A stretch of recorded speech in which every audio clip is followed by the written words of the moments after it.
Good morning, good afternoon, everybody. Today is day 2 of our mindfulness morning series with Gabby Ortega, holistic therapist. And today we are diving into breath work. Gabby, thank you for doing this again. Yes, no, like thank you for opening up your space and allowing me to be part of it. I just love your group so much. Everybody who's in here is always so amazing. And I don't know if anybody's not in your group who's joining from the outside, but welcome if this is your first time. Brina, I think I recognize you. Hey girl. Yes, I've been following you for many years. Oh my God, I'm I thought coming via so. you. Yes. Oh my God. Yeah, I know. I remember from our DMs. So I was like, oh my God, I know you. Okay, awesome. And Allison too. Welcome, Allison. Alicia, welcome. Mike, awesome. Okay, so the format for today, we'll do a little 20-minute kind of talk around mindfulness of breath and what that is and how it can be helpful. And then I'll lead you through a very gentle, very basic mindfulness of breath practice. It's kind of, I like to say, the gateway to all the other breath work practices, which is simply learning how to breathe and noticing your breath and being present with that in your body. It's all about reconnecting with your body and with your presence. And then I'll leave some time at the end for any questions about anything that you've got going on personally, or if you have questions about like mindfulness, meditation, breath work. I'll leave it open to whatever you guys would like to ask, and then we can chat. And then you can always drop anything in the chat box, and I will do my best to get to you guys either during the talk or after. Okay, cool. So who here has practiced mindfulness of some kind or breath work of some kind?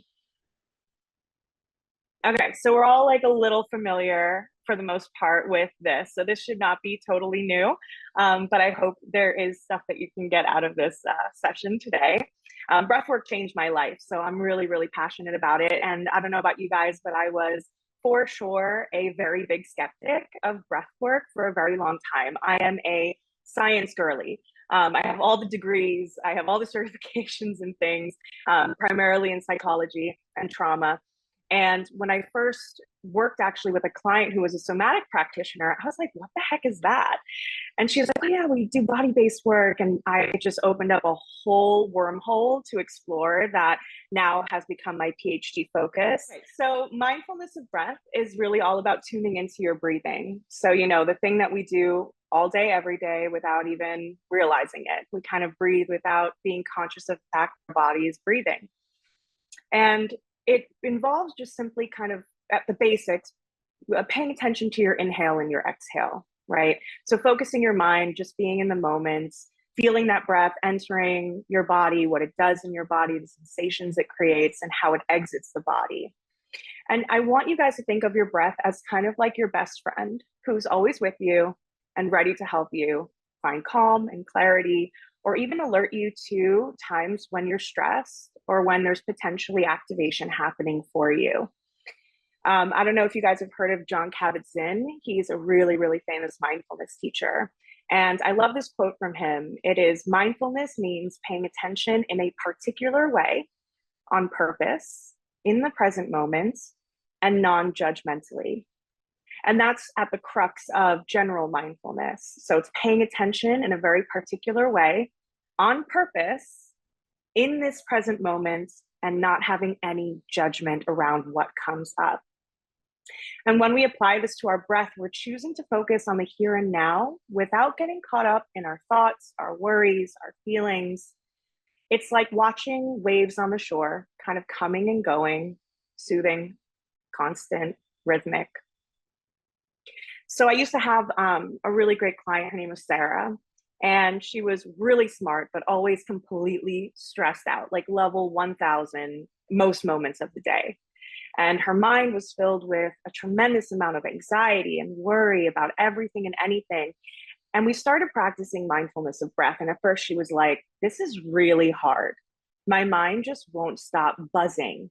And my thoughts are popping in, and I'm so distracted. I'm feeling kind of uncomfortable in my body, which is a pretty typical thing if you're just starting out doing breath work and mindfulness of breath. But after sticking with it for some time, she started to feel very chill and very grounded. And even though her mind was busy, she learned to find these moments of peace just by focusing on the breath. So if you have a really busy mind, if you have a lot of things going on in your world, if you're feeling like you are rushing all day, every day, going from one thing to the next, dealing with all of these things in your life, this mindfulness of breath practice that we're going to do, and just mindfulness of breath in general, will really help you slow it down, ground yourself, and invite a little bit more space and a little bit more peace. Thich Nhat Hanh, he's a really famous meditation and mindfulness expert, teacher, theorist, philosopher. He says that feelings come and go like clouds in a windy sky, and conscious breathing is my anchor. So I don't know how many times you guys feel in a day like you're kind of free floating everywhere, not grounded, not anchored in anything.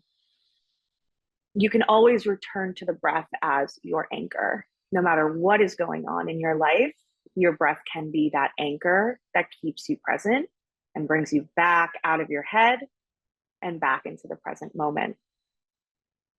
So when you find this anchor of your breath, it can really help you navigate these storms of thoughts and emotions.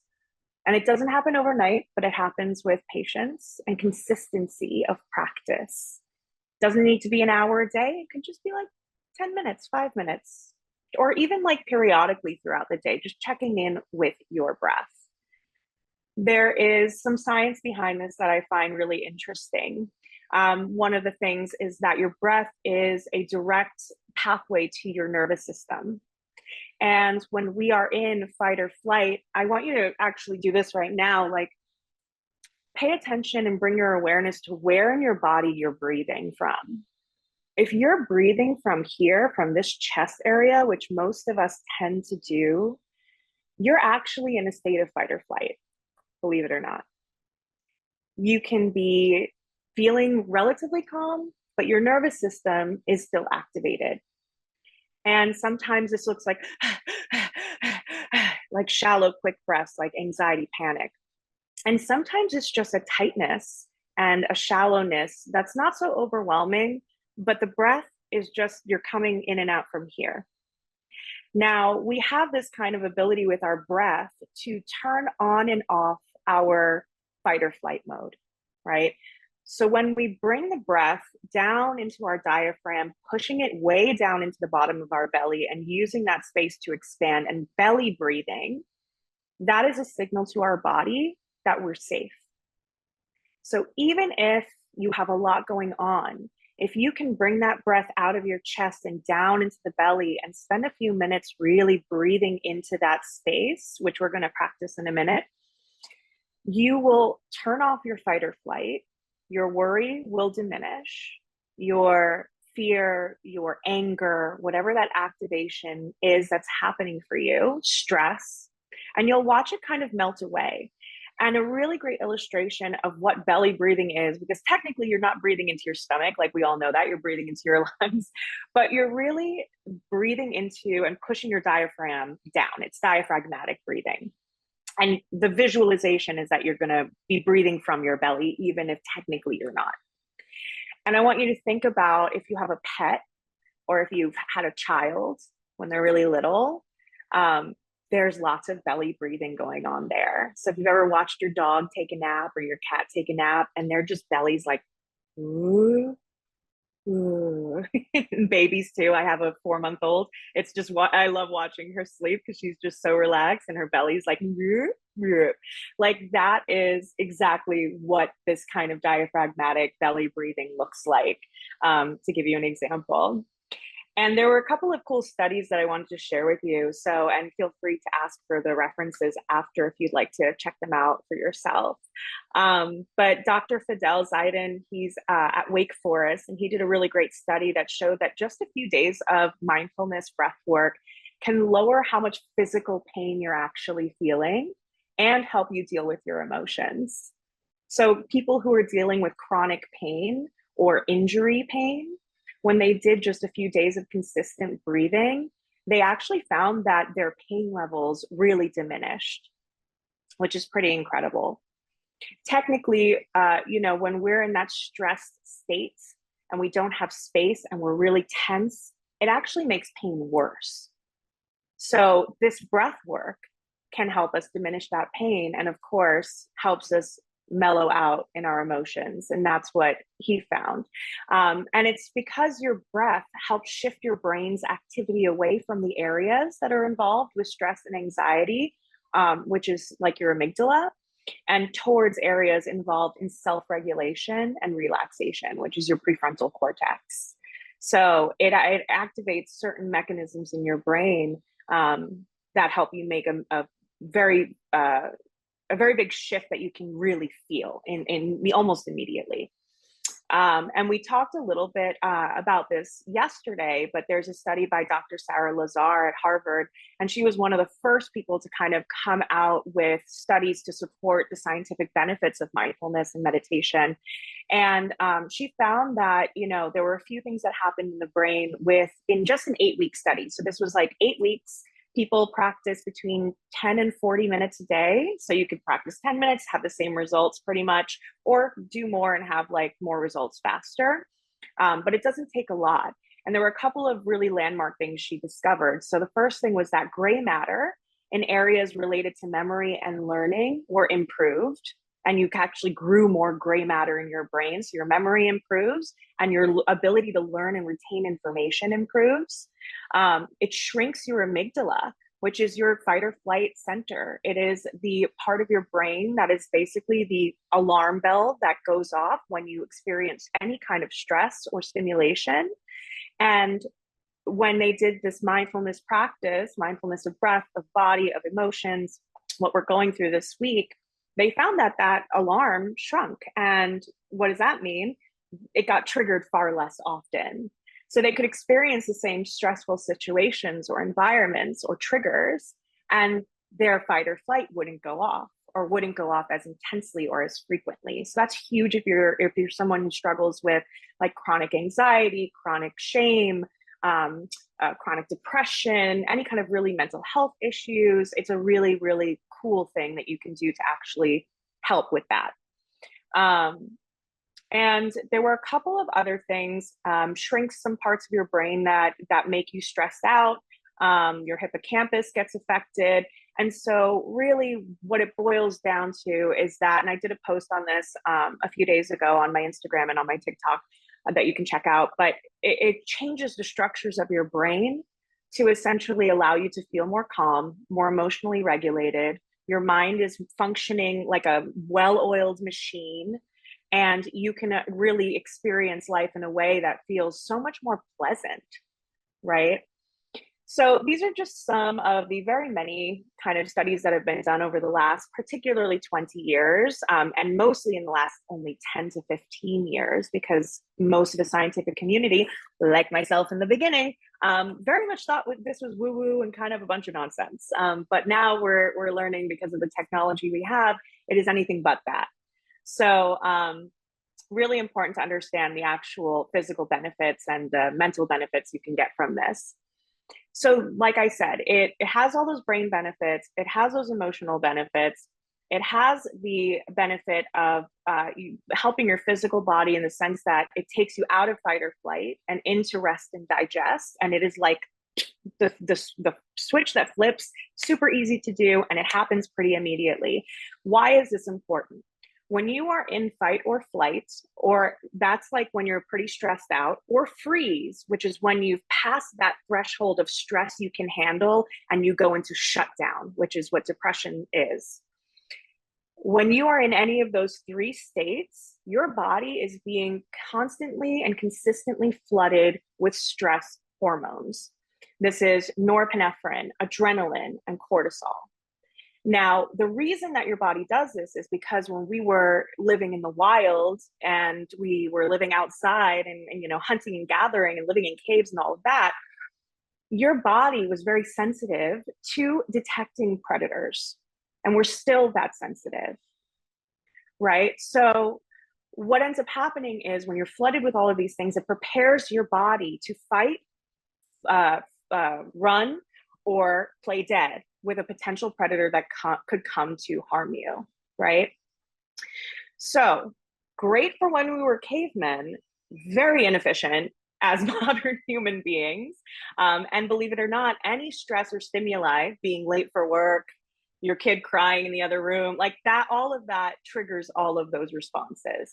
Now, when you have those now consistently entering your body pretty regularly, and you're not doing anything to kind of pacify it or dissolve those things and get back into rest and digest, your body breaks down. And what we've seen in studies is that it has a wide range of effects depending on your genetics. Think of genetics like light switches, right?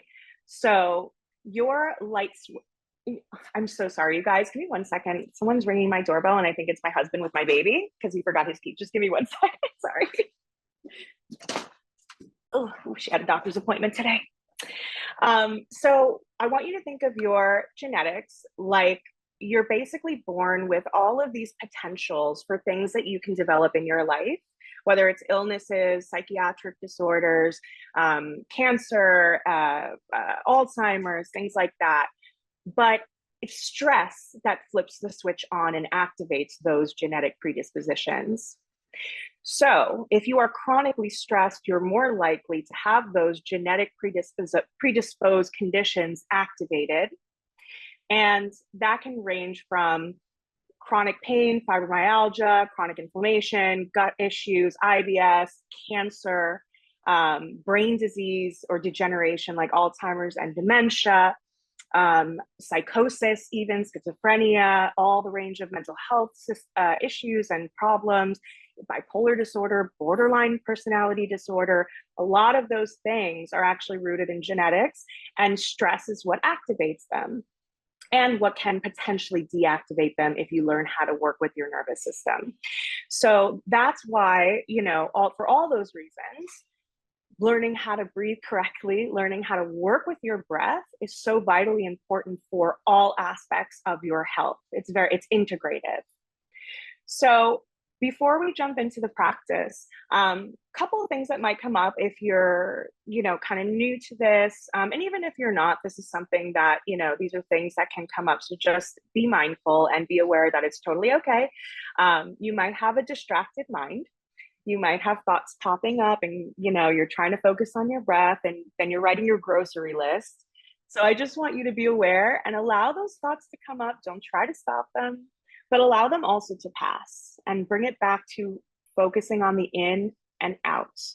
And sometimes it can be helpful to even talk to yourself in your mind and just say something like in, out, inhale, exhale, to help your mind kind of focus on that breath. There may be some physical discomfort because it's kind of unfamiliar. You may feel a little bit like, ooh, I don't know about this. If it ever feels like too much, back off, go back to your regular breathing, give yourself a break, don't push yourself.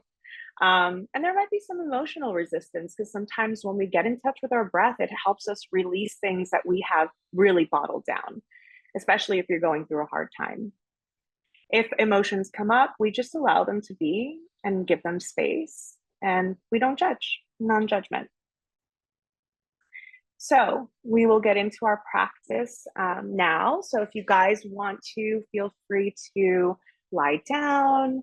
You can also sit, whatever your body is asking for right now that feels good for you, really paying attention to what feels comfortable. And then we have one person joining. Okay, so we're gonna find a comfortable space and hi Caitlin, we're just gonna do our mindfulness of breath practice. So just find a comfortable spot. You can lie down or sit, whatever is good for you.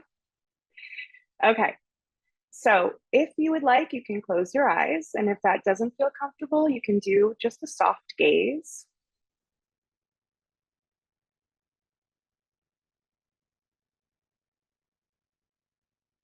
And the first thing I want you to do is just take 3 really nice deep breaths in through your nose and exhaling through the mouth.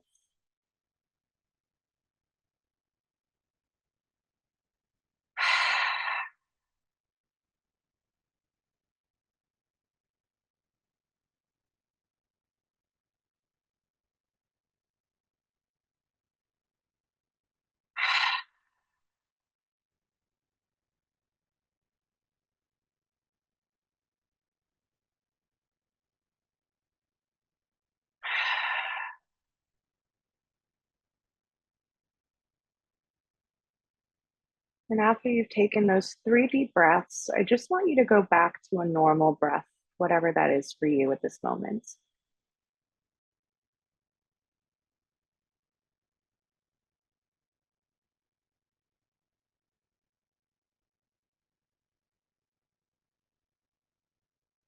And the first thing we're going to do is just bring our awareness to our nose.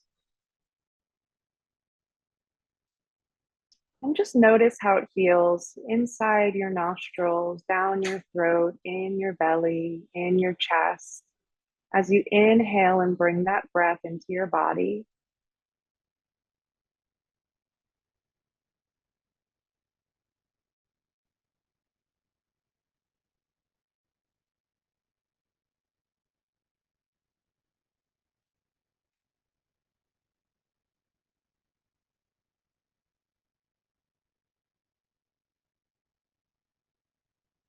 notice the pace of your breath. If it's a little faster, try to slow it down a little bit.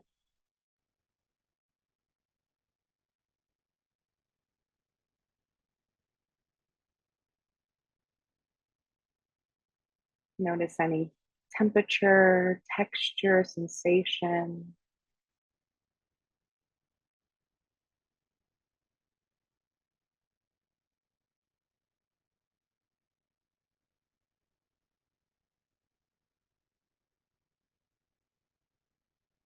Softening the muscles anywhere that it's tense. Just really letting your belly hang.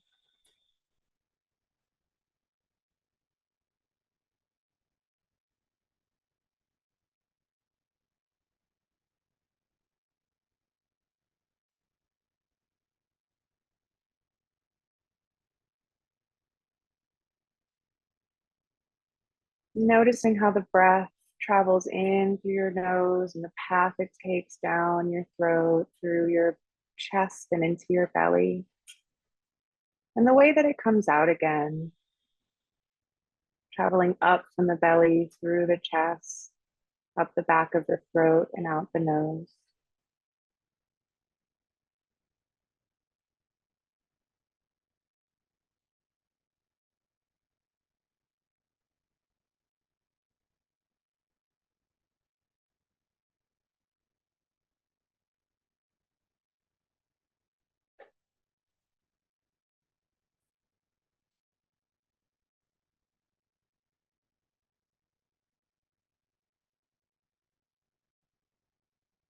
Really allowing your body to breathe itself,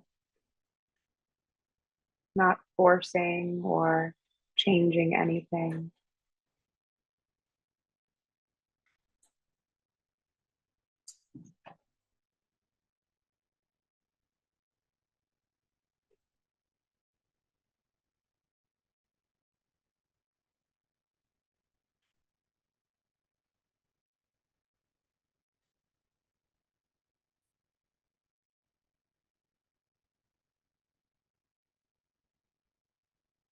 And giving yourself full permission to just exist and breathe, create some space.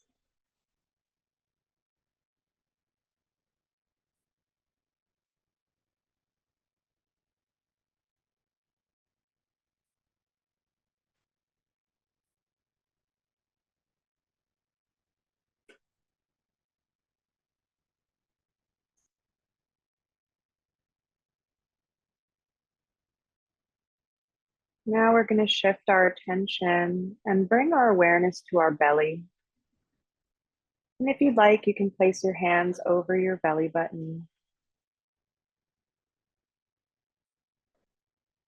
And I want you to imagine breathing in through the nose, driving that breath down to right beneath your belly button, and expanding your belly like a balloon as much as you can, filling your body up with as much air as you can.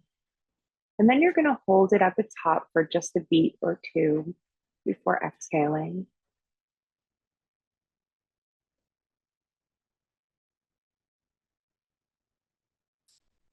Feeling the breath expanding the rib cage, expanding the back,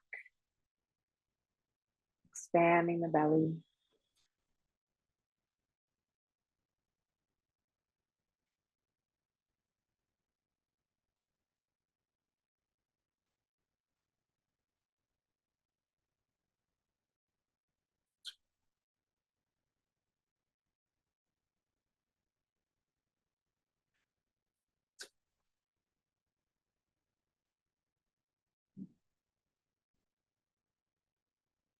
I'm just staying with this for a minute.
And take two more deep belly breaths here, really taking in as much air as you can handle.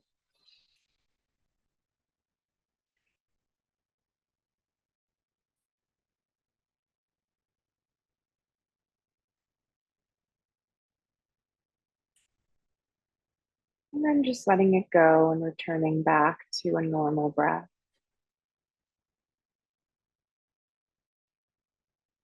And you can drop your hands if you were having them on your belly.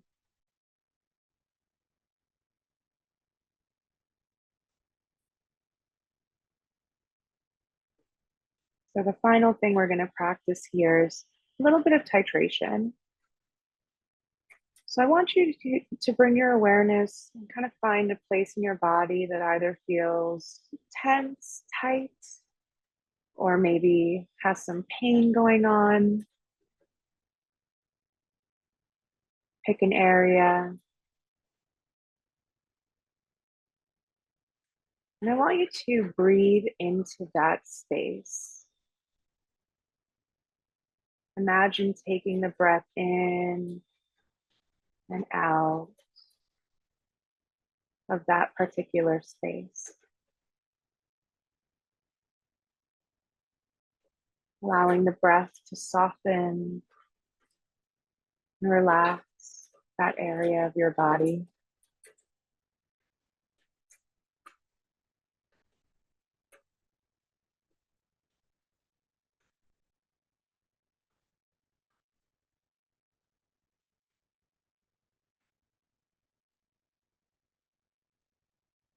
With every inhale, feeling that part of your body slowly relaxing, opening. With every exhale, breathing out any stress or tension or pain.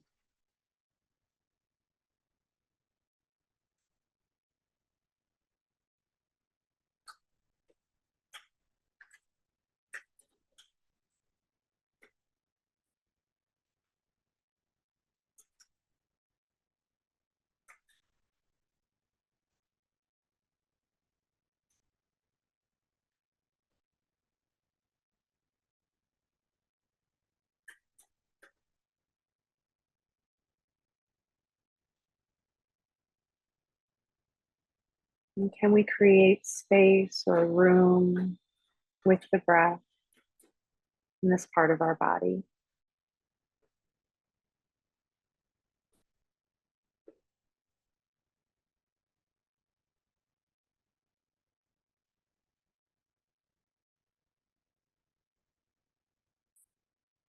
Now, shifting away from that part of the body, I want you to find a place anywhere in your body that feels either pleasant or neutral.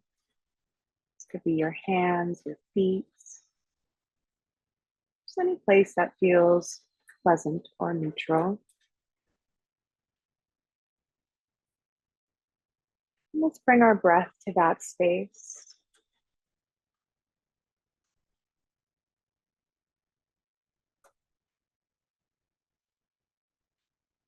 Just noticing how that feels.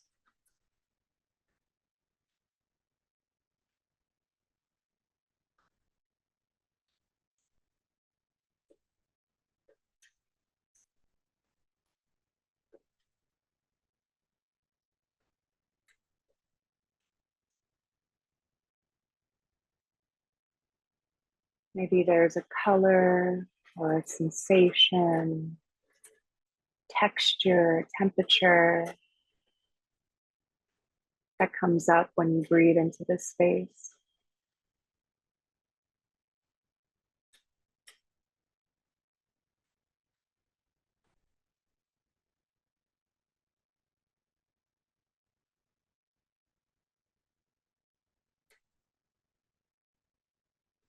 And then we'll take one more breath here and let's titrate back to that part of the body that you were working on before that felt stress or tension or pain.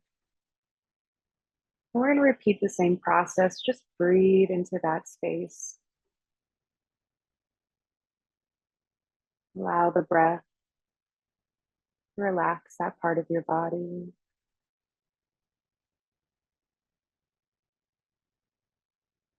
To be with whatever experience comes up.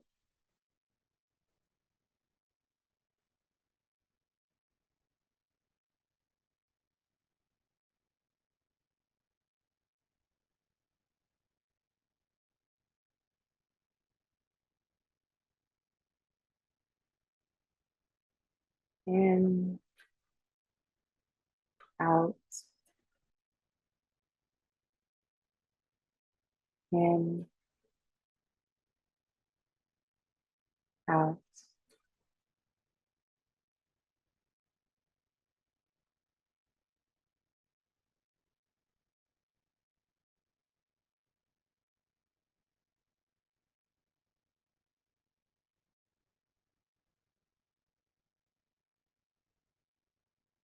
And then go ahead and let that go and return back to the normal breath.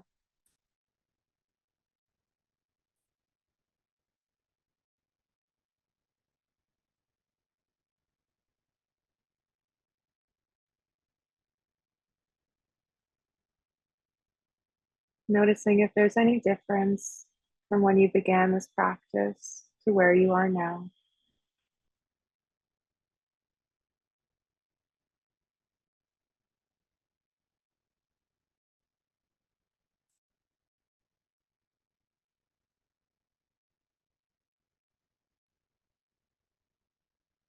And then we're going to take one final big breath together. So breathing in. Let's hold this. And long exhale.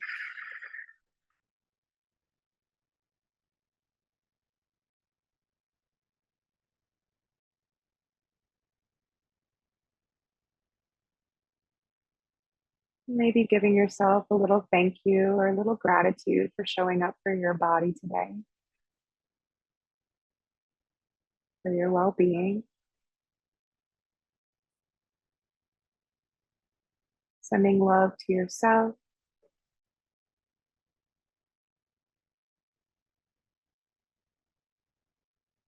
And then maybe sending love out to all living, breathing beings.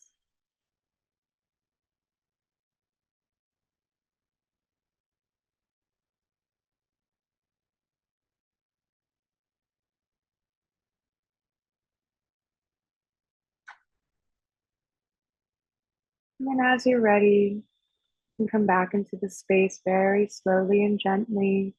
Last thing to open are your eyes. You can wiggle your fingers and toes, give yourself a stretch.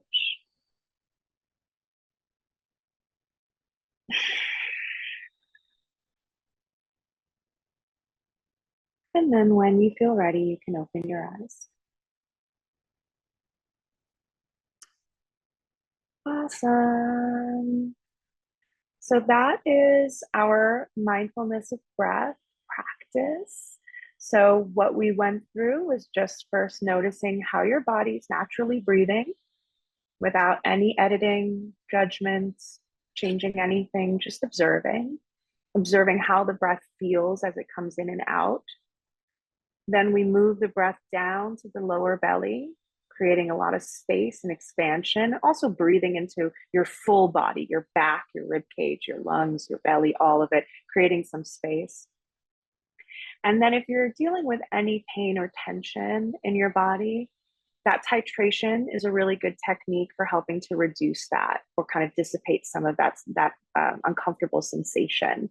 So breathing into the space that's uncomfortable and then breathing into a space that's pleasant or neutral and kind of going back and forth for a little bit. And you can do a few times in each area and then you can come out of that. So those are just kind of 3 different ways of practicing the mindfulness of breath.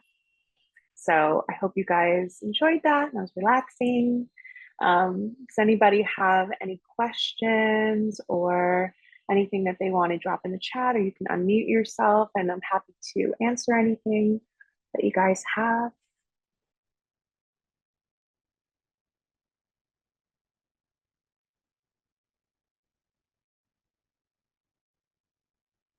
I'm just feeling relaxed, hopefully. Cool. You're welcome, Allison. So yeah, so this is just a simple thing you can do 10 minutes a day. It's really great in the morning.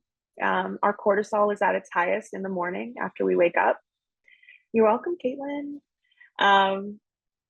So if you are just laying in bed, waking up, you can just lay there and spend a few minutes like connecting with your breath to get your day started. And I think you'll notice a big difference in how and a shift in how you experience your day. Also great to do before bed, or if you're having a stressful moment. I used to work in corporate, so there were a lot of stressful moments, and I would definitely go to the bathroom and just like spend 5 minutes breathing, or my car, you know, and that really helped me get through the day. So whenever you can, just be mindful and aware of where you're breathing from. And whenever you find yourself or catch yourself breathing from this upper chest area, take a minute and just bring that breath down. Like get out of that fight or flight and help yourself. And you'll notice your mind will feel clearer. You'll feel less busy, less staticky in there. Your emotions will kind of calm down. You'll feel more grounded. And like I said, it only takes a few minutes to do that, to access that. And then tomorrow we're going to be doing mindfulness of the body. So learning how to use mindfulness to connect with your body somatically.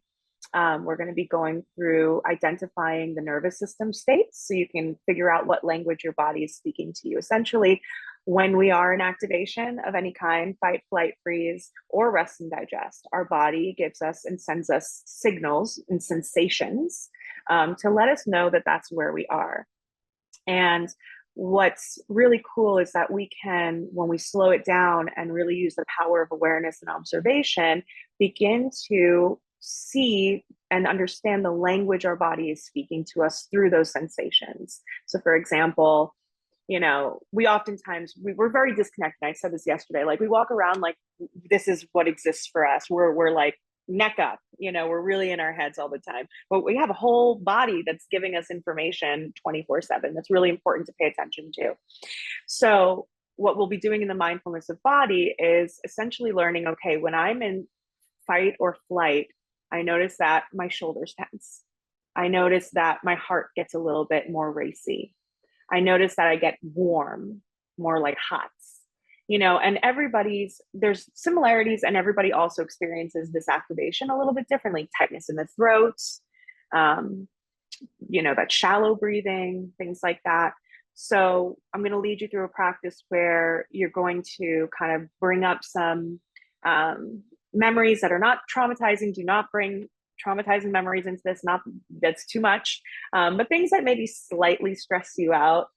For me, it's like being late to things, you know, so, you know, or something that makes you kind of sad. And then we're going to notice how your body responds. And you're going to start to recognize and kind of at the end, you can write it down for yourself. What are those sensations that you can understand when your body's telling you you're experiencing too much and you need to slow down? Or you need to kind of pause and address something so that you can show up for yourself more frequently. And like I said, reduce those stress hormones, like get that body working optimally and help your brain regulate and your emotions regulate. So it'll be a really cool practice. And then if you have any other questions or anything comes up, comments or anything, feel free to send me a DM and, you know, I'm happy to chat with you there privately. And then on Friday will be our last day. We'll do mindfulness of emotions with a particular focus on difficult emotions. So, how can we use mindfulness to sit with the emotions and also allow for them to kind of flow through us without judgment so that we can kind of, it's like our body needs to do a cycle where we discharge in order to come back into our homeostasis, our nice rest and digest. So how can we use mindfulness to help ourselves get through, a lot of these storms emotionally that we go through as human beings, because life is tough sometimes, And we'll also touch on positive emotions. So it won't be super heavy in that sense, like the whole time, but definitely want to teach you some skills to be able to take with you for the next time that you're experiencing a really difficult situation. Oh, thanks, Mike. So thank you guys. Yeah, thank you guys for being here. And I'll turn it over to you, Chelsea. And yeah. Beautiful. Thank you so much. Can we all take ourselves off mute, rub our palms together, and give Gabby a big Ashta hey. Thank you. Ashta hey. Hey. I got you guys. Thank you.